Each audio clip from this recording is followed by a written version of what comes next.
네, 그 예레미야 선지자는 그 예레미야서 2장 13절에 보면은 그 두 가지 죄에 대한 지적을 하고 있습니다.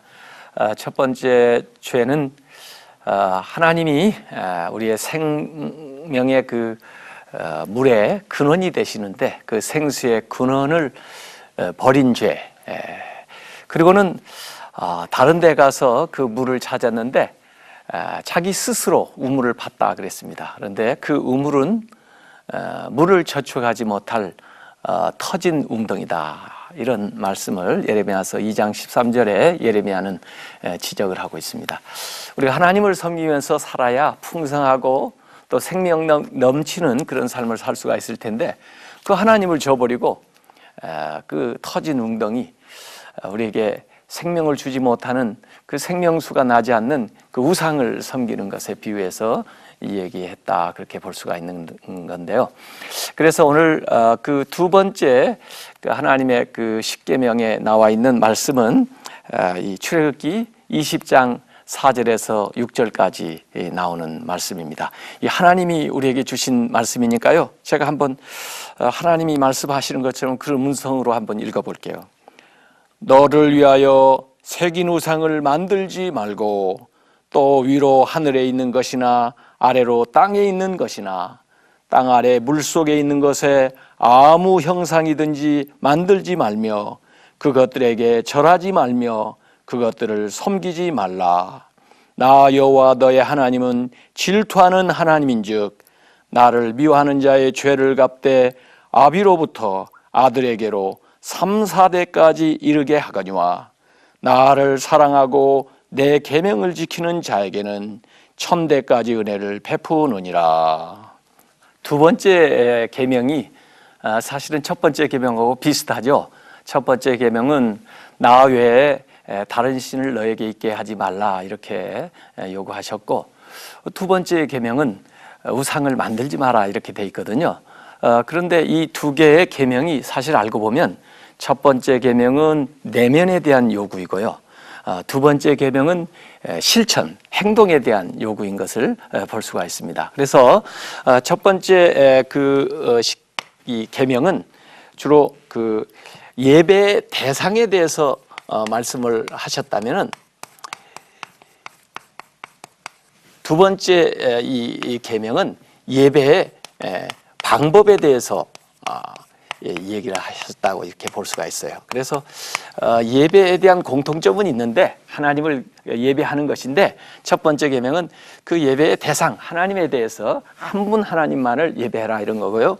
또 예배의 방법이 있어서 어떤 신상을 만들지 말고 그 하나님을 섬기는 그 방법에 대해서 얘기를 해주고 있습니다. 그래서 첫 번째 그 계명은 대개 이론에 대해서 얘기했다면, 두 번째 계명은 실천에 대해서 얘기했다고 볼 수가 있고요.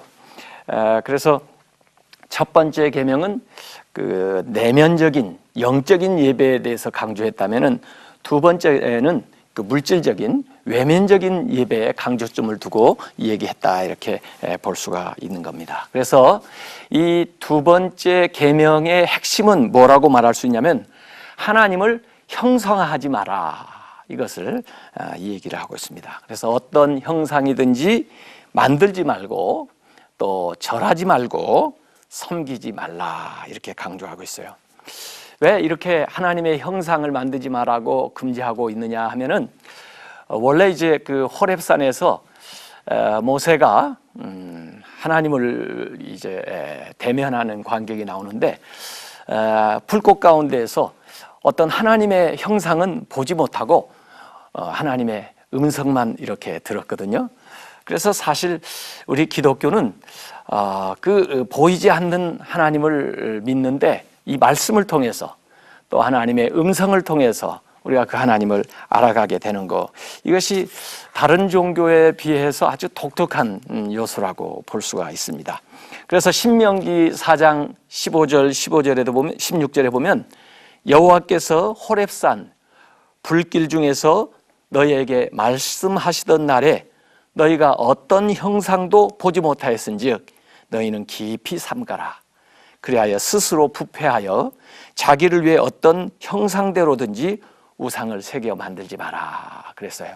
그것이 사람의 모습이든지 짐승의 모습이든지 또 이 자연 만물의 어떤 모습이든지 만들지 말라는 거예요. 왜냐하면 이 모든 것들은 피조물이지 창조주가 아니잖아요.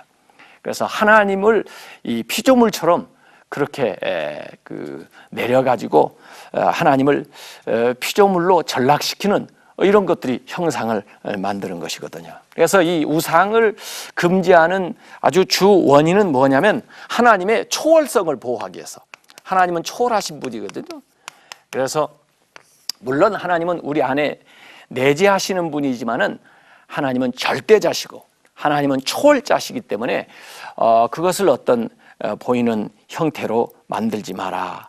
이 세상에 있는 피조물과는 근본적으로 하나님은 다르신 분이다. 이걸 얘기하고 있어요. 그래서 하나님을 어떤 인간이나 또 동물이나 그 사물 같은 그 열등한 존재로 끌어내리지 말라. 이런 것은 하나님을 축소시키지 말라는 거예요. 하나님은 광대하신 분이고 측량할 수가 없는 그런 크신 하나님이라는 것을 기억하라는 얘기죠. 그런데 왜 우리는 이렇게 자꾸 하지 말라는 것을 오히려 해가지고 죄를 짓고 잘못을 저질까요? 사람들은 보이는 걸 좋아해요. 또 어디에다가 만들어 놓으면 사실은 섬기기가 쉬워요. 이를테면은 교회에다만 딱 하나님을 모셔놓는다고 생각을 해보세요. 그러면 교회 오는 날만 하나님 앞에 보이고 또 하나님을 섬기면 되고 일상생활 속에서는 자기 멋대로 자기가 하고 싶은 대로 가면서 살 수가 있잖아요. 그래서 하나님을 어떤 제한적인 공간에 또 어떤 한정된 시간 속에 이렇게 묶어두려고 하는 거, 이것은 어찌 보면 우리 자신의 편의를 위해서 하는 것이거든요. 근데 하나님은 그걸 하지 말라라고 얘기를 하고 있습니다. 모세가 하나님의 이 말씀을 받기 위해서 호렙산에 올라갔을 때 백성들이 모세도 안 보이고 또 하나님도 안 보이니까 좀 두려움도 있었을 거고, 그렇게 해서 아론한테 부탁을 하잖아요. 우리를 애굽에서 이끌어낸 신을 만들라는 거예요. 가지고 우상을 만드는 데는 보니까요, 재물들을 많이 가져와요. 그래서 그것으로 금송아지를 만들어 놓고 이 얘기하는 대목이 나옵니다. 그래서 이들이 우리를 애굽 땅에서 인도해내는 신이다 해가지고 그 우상을 섬기는 대목이 나오잖아요. 그래서 모세가 내려와 가지고 아주 진노하면서, 사실 이 지금 계명의 말씀을, 그걸 금지하는 말씀을 받아왔는데 이들은 이렇게 보이는 신을 만들어 가지고, 더구나 금송아지를 만들어 가지고 그렇게 섬기는 그런 우상 숭배를 했던 그런 이야기가 성경에 나와 있습니다. 또 사사 시대에는 미가라고 하는 사람이 있었는데 스스로 신상을 만들어 놓고 또 제사장을 고용해 가지고 그렇게 섬겼던 그 일이 이스라엘로 하여금 타락하게 만들었던 요인들도 나와 있고요.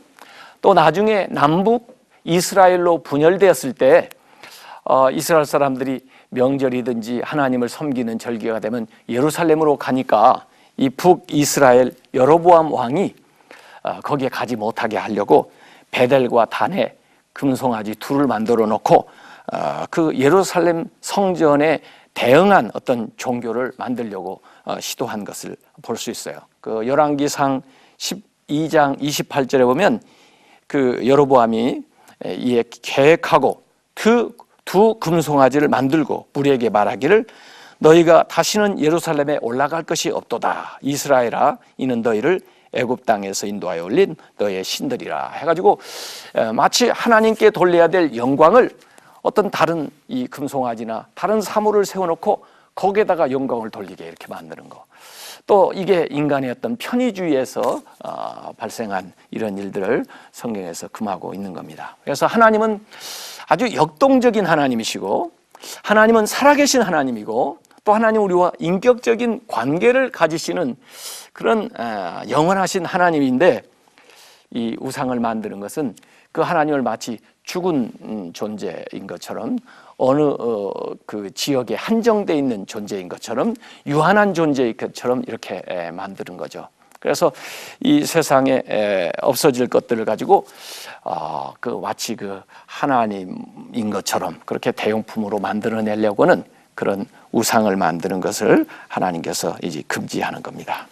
그래서 이 우상을 금지하는 것은 세상의 어떤 존재도 하나님의 그 위대하심을 드러낼 방법이 없기 때문에, 그래서 하나님의 영광스러움, 하나님의 온전하심을 우리가 계속 유지해 나가기 위해서 어떤 우상을 만드는 것을 금지하는 겁니다. 이사야서 40장 18절에도 그런 말씀을 했어요. 너희가 하나님을 누구와 같다 하겠으며 무슨 형상을 그에게 비기겠느냐 그랬어요. 그래서 어떠한 형상도 아무리 탁월한 그런 장인이나 예술가라 할지라도 그 하나님의 본성을 충분히 발휘할 수 있는 그런 어떤 작품이나 또 그런 물건을 만들어낼 수가 없는 거죠. 오히려 하나님은 이렇게 보이게 계시지 않고 우리 하나님의 사람들, 하나님의 형상대로 지음받은 우리의 삶을 통해서 하나님을 반영을 하시고 또 우리와 함께 계시면서 역사하시는 그런 살아계시는 하나님이거든요. 그걸 사실 우리가 추구하고 나가기가 조금 어려워 보이지만은 성령의 인도하심을 받으면서 그때그때 이렇게 나아가는 것이 하나님 앞에 귀하다 하는 거예요. 그래서 하나님은 언제나 우리와 함께 사시면서 우리를 도와주시고 또 인도해 주시고 또 교훈하시고 때로는 책망하시고 또 그러면서도 회개할 때 용서하시고 구원하시고 사랑하시는 그런 인격적이고 또 언제나 살아계신 그 하나님을 우리가 바르게 섬겨야 된다 하는 이 예배의 방법에 대해서 이 두 번째 계명은 이 얘기하고 있습니다.